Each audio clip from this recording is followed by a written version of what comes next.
नमस्कार दोस्तों, मेरा नाम आदर सिंह और आज इस वीडियो में हम पढ़ने जा रहे हैं nature of state in India Gandhian. तो आपको हम बता दें कि ऑलरेडी जो हम पॉलिटिकल साइंस कवर कर रहे हैं, ठीक है, बीए प्रोग्राम का, तो इसके ऊपर ऑलरेडी मैंने 3 पार्ट बना चुका है, ठीक है, इस पर वीडियो मैं बना चुका हूँ और ये जो है 4th पार्ट है हमारा। तो ये यूनिट जो हमारा यूनिट फर्स्ट है ना भैया, यूनिट फर्स्ट है, उसका ये जो है 4th यानी कि लास्ट वीडियो है। इसके बाद हम यूनिट 2 को कवर करेंगे। तो हम इसको जानते हैं, ठीक है, चलिए पढ़ते हैं। Nature of state in India Gandhian, मतलब कि भारत में राज्यों की प्रकृति, गांधीवाद जो है, ठीक है, वो कैसा है। तो ये जो राज्य की प्रकृति है भारत में, ठीक है, ये जो नेचर ऑफ स्टेट है इंडिया में, ये पूरा का पूरा महात्मा गांधी के आइडियोलॉजी पर डिपेंड करता है, ठीक है, कि महात्मा गांधी जो थे उनका विचारधारा क्या था, उनका आइडियल क्या था, उनका आदर्श क्या था। तो फिर लेकिन इस चीज़ को जानने से पहले हमको ये ज़्यादा इम्पोर्टेंट जानना महात्मा गांधी के बारे में। क्यों? क्योंकि इसका ओरिजिनेशन जो हुआ, स्टार्ट की जो शुरुआत हुई और महात्मा गांधी से हुई। तो अब जानते हैं महात्मा गांधी के बारे में। तो महात्मा गांधी जी जो थे ना, इनका जन्म जो है 2 अक्टूबर को 1869 में पोरबंदर गुजरात में हुआ, ठीक है।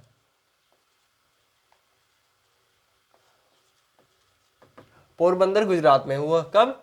2 अक्टूबर 1869 हुआ। और इनकी मृत्यु कब हुई? इनकी जो मृत्यु हुई वो 30 जनवरी 1948 को हुई, ठीक है। आज़ादी के 1 साल बाद लगभग, या फिर 6 महीने बाद हम मान सकते हैं कि तब इनकी मृत्यु हुई। ये तो था इनके जन्म और मृत्यु के बारे में। कहाँ पर जन्म हुआ था? पोरबंदर में, ठीक है। और मारा कौन था इनको? नाथूराम गोडसे ने। एजुकेशन की बात करें अगर हम महात्मा गांधी के, तो ये शुरू से ही काफ़ी ज़्यादा पढ़ने में अच्छे थे महात्मा गांधी। इन्होंने अपनी लॉ की पढ़ाई जो है लंदन से कंप्लीट की, ठीक है। तो लंदन में जब इन्होंने पढ़ा तो इनको लॉ के बारे में अच्छा खासा इन्फॉर्मेशन हो गया। उसके बाद, ठीक है, एज ए लॉयर, ये बहुत अच्छे लॉयर नहीं थे, इसलिए ये जो है भारत को छोड़ के साउथ अफ्रीका में चले गए प्रैक्टिस करने। तो वहाँ पर इन्होंने, ठीक है, लगभग 21 साल 21 ईयर्स जो है साउथ अफ्रीका में इन्होंने ड्यूटी किया या फिर काम किया। तो वहाँ पर क्या हुआ कि इनके साथ एक ऐसी ट्रेजेडी होती है, ठीक है, ऐसी घटना होती है इनके साथ कि वहाँ से क्या होता है, इनके अंदर एक आइडियोलॉजी का जन्म लेता है, ठीक है। गांधीयन फिलॉसफी वहाँ से चालू होती है, वहाँ स्टार्टिंग होती है गांधी की फिलॉसफी की। और उसके बाद ये भारत में आते हैं, कई सारे मूवमेंट्स चालू कर देते हैं। इनको नेशनल फादर भी कहा जाता है, राष्ट्रपिता भी कहा जाता है। इनको राष्ट्रपिता कौन कहा था?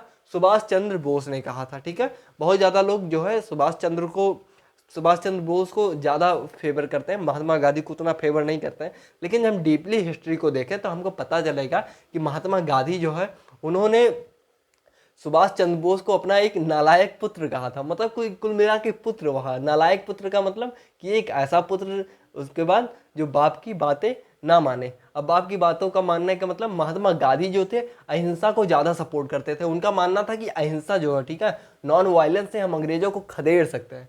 लेकिन जो सुभाष चंद्र बोस जी थे, उनका मानना था जब तक हम हथियार नहीं उठाएंगे, जब तक अपनी आर्मी नहीं इस्टेब्लिश करेंगे, तब तक ये हमारे अंग्रेज जो है हमको ऐसे ही परेशान करते रहेंगे, उनसे जीतना इम्पॉसिबल है।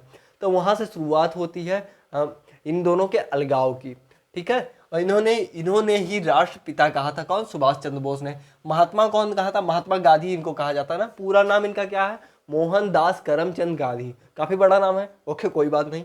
तो इन्होंने क्या किया, गुरुदेव जो थे, गुरुदेव, इन्होंने, महात्मा गांधी ने गुरुदेव किसको कहा था? रविन्द्रनाथ टैगोर को। और रविन्द्रनाथ टैगोर जो थे, उन्होंने महात्मा गांधी को महात्मा की उपाधि दी, ओके। और जैसे हमने बताया 21 ईयर ये जो है साउथ अफ्रीका में काम किए। ट्रेजिडी वहाँ पर क्या होता है इसके बारे में हम बताते हैं। वहाँ पर ये ट्रेजिडी होता है कि जो ब्लैक्स थे, ठीक है, उनको जो वाइट लोग थे या फिर जो अंग्रेज थे, वो बिल्कुल भी वैल्यू नहीं देते थे। तो क्या हुआ कि ये ट्रेन से सफ़र कर रहे थे, उसी दौरान क्या हुआ, इनका जो सीट था कन्फर्म था, लेकिन फिर भी एक अंग्रेज अधिकारी आया, ठीक है, उसने इनको खदेड़ा, वहाँ से उठाया, कहा हटिए यहाँ से, यहाँ हम बैठेंगे, हम वाइट हैं, हम यहाँ बैठेंगे, आप ब्लैक हैं, यहाँ कैसे बैठ रहे हैं? तो उन्होंने कहा हमारा सीट जो है कन्फर्म है, हाँ, आप हमको नहीं उठा सकते। तो उन्होंने क्या किया, इनको उठा के बाहर ही कर दिया, इनके सामान वामान सहित इनको बाहर फेंक दिया रेलवे स्टेशन पे। तो वहीं से इनके अंदर विद्रोह की भावना आ गई, ठीक है, एक रिवोल्यूशन आ गया, एक क्रांति आ गया, और ये वहाँ से भारत चले आए, ठीक है। गोपाल कृष्ण गोखले जो थे इनके गुरु थे, इनके मेंटर थे, इन्होंने इनको भारत बुलाया और वहाँ से शुरुआत हुआ। भारत में आते ही इन्होंने कई सारे मूवमेंट्स चालू किए, कई ऐसे आंदोलन चालू कर दिए जिसने अंग्रेजों की छक्के छुड़ा दिए। अब कैसे कैसे मूवमेंट से, पहला चंपारण था। चंपारण बहुत शुरुआती आंदोलन में से एक था इनका, बहुत इंपॉर्टेंट था। नॉन कॉपरेशन मूवमेंट, इसमें क्या किया महात्मा गांधी ने, कहा भारतीय लोगों से कि भैया जो अंग्रेज हम पर इसीलिए रूल कर रहे हैं क्योंकि हम उनको करने दे रहे हैं, हम उनको चलो कॉपरेट करना बंद करते हैं तब अंग्रेज भारत को छोड़ के भाग जाएंगे, ठीक है। तो इन्होंने नॉन कॉपरेशन मूवमेंट चालू किया। हालांकि बाद में महात्मा गांधी ने इसको विड्रॉ कर लिया, हाँ, और उतना ज़्यादा कामगार नहीं हुआ मूवमेंट, लेकिन फिर भी शुरुआती टाइम पे, हाँ, इनिशियल स्टेज पे इस मूवमेंट ने क्या किया, अंग्रेजों को एकदम मजबूर कर दिया था। साल्ट सत्याग्रह, यह तो गजब का था कि नमक पे खूब सारा टैक्स लगाया जाता था, तो इन्होंने नमक के पूरा हथिया लिया, हाँ, तो अंग्रेज को उसमें भी काफ़ी ज़्यादा नुकसान हुआ। इसके साथ ही साथ क्विट इंडिया मूवमेंट, भारत छोड़ो आंदोलन, ये कुछ ऐसे महात्मा गांधी जी के मूवमेंट थे जिसने इस फिलॉसफी को, इस नेचर ऑफ स्टेट को एक आयाम दिया, एक रास्ता दिया, एक वे दिया, ठीक है। अब हम जानते हैं अप्रोचेस क्या है, ठीक है, या फिर नेचर ऑफ स्टेट के बारे में, मेन चीज, मेन टॉपिक के बारे में। जो गांधीयन अप्रोच है ना, वो पूरा कंप्लीटली बेस्ड है स्वराज पे। अब बात आती है यहाँ पर स्वराज क्या होता है।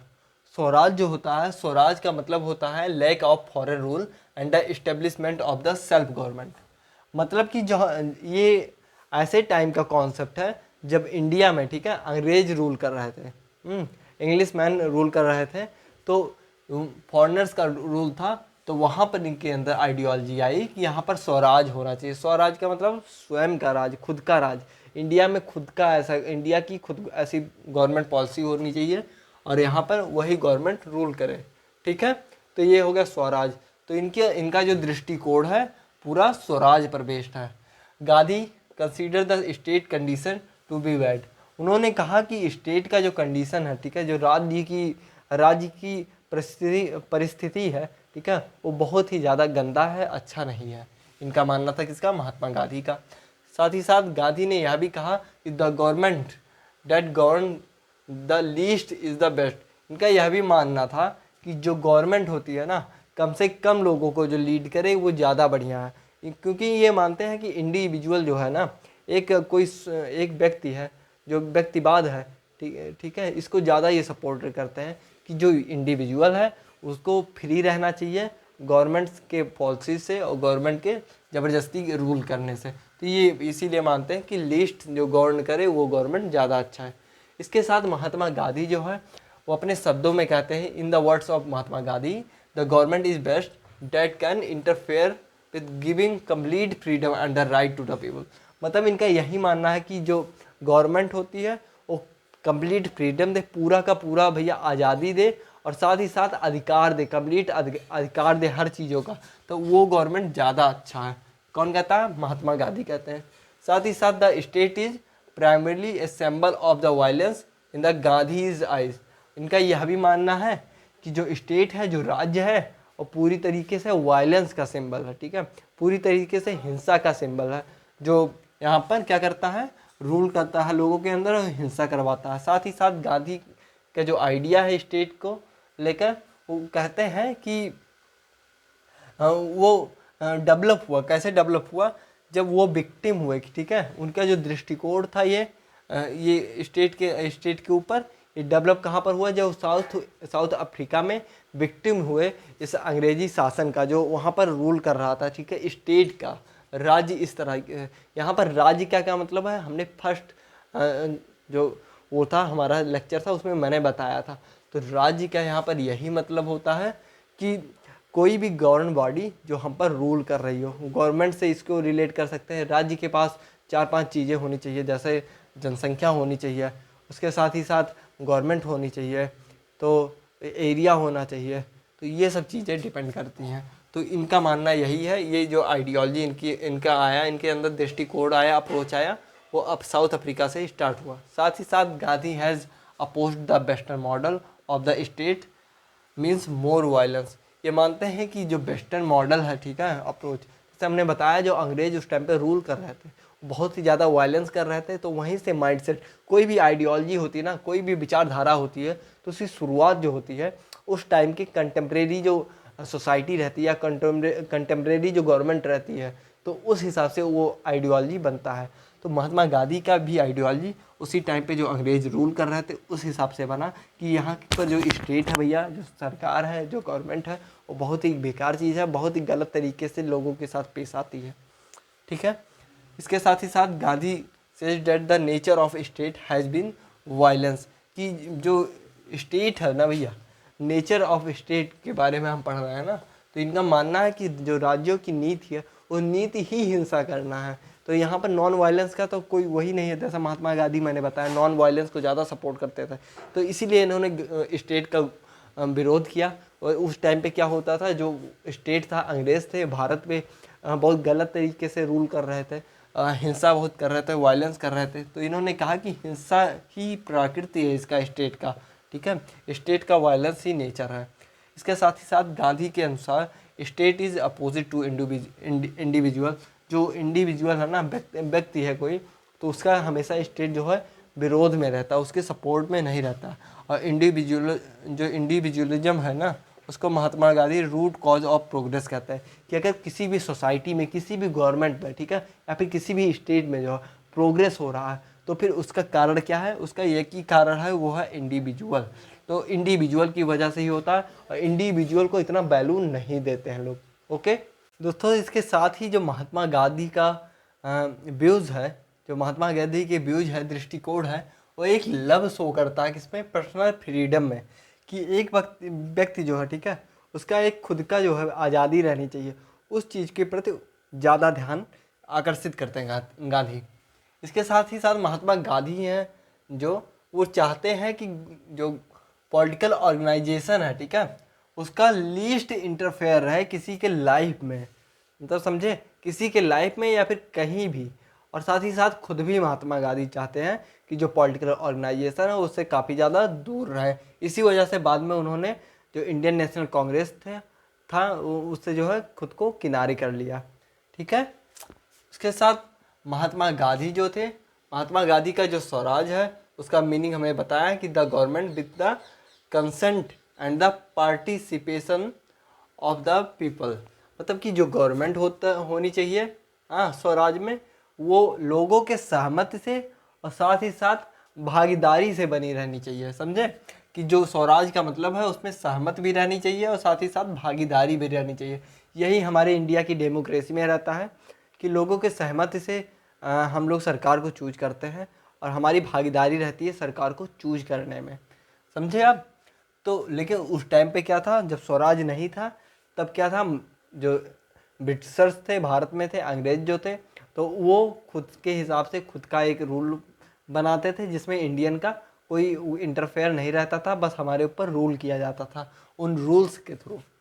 इंडिपेंडेंस के बाद जो कॉन्स्टिट्यूशन मेकर थे, ठीक है, जो संविधान बनाने वाले लोग थे, उन्होंने इस चीज़ का पूरा ध्यान दिया। महात्मा गांधी के कई जो आइडियोलॉजी है, जो गांधीयन नेचर ऑफ स्टेट है, उसको हमारे कॉन्स्टिट्यूशन में डाला। जैसे क्या, इगालिटेरियन सोसाइटी, ठीक है, मतलब कि समतावादी जो सोसाइटी है उसको ऐड किया। इसके साथ ही साथ कि अनटचेबिलिटी जो है, छुआछूत, उसको एबॉलिशन किया, उसको बंद किया।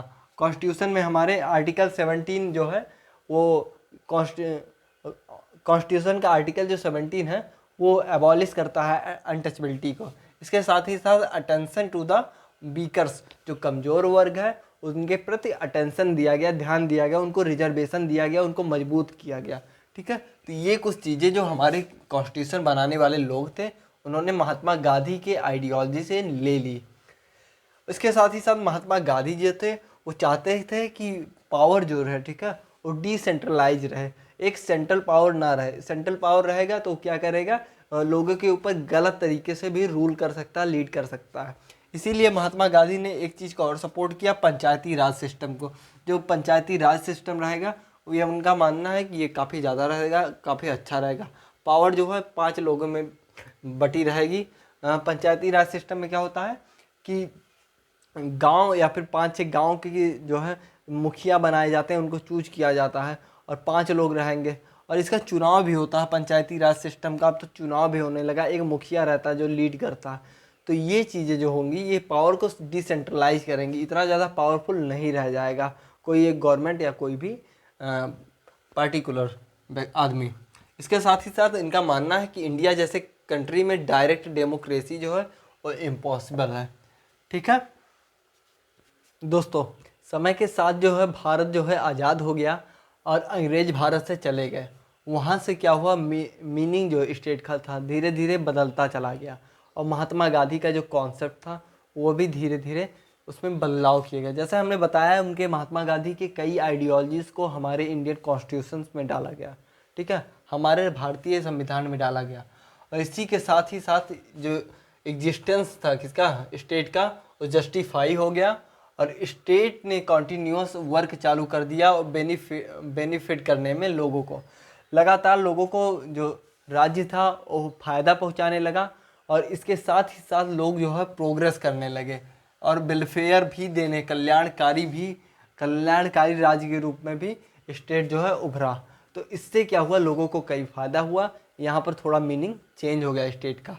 और इसके साथ महात्मा गांधी जो है वो चाहते थे कि स्टेट का जो पावर रहे वो लिमिट में रहे, ठीक है। इसी वजह से उनको इस केस में अराजक के रूप में देखा जाता है, ठीक है, चायोटिक के रूप में देखा जाता है किसको, महात्मा गांधी को। तो यह हमारा कंप्लीट लेक्चर था भैया, nature of state in India, Gandhian का। आशा करता हूँ आपको अच्छा लगा होगा। अगर आपको अच्छा लगा है तो चैनल को सब्सक्राइब करिएगा, वीडियो को लाइक करिएगा, और अगर आपके दोस्त हैं जो पॉलिटिकल साइंस पढ़ रहे हैं तो उनको ज़रूर शेयर करिएगा। Thank you. जय हिंद, जय भारत।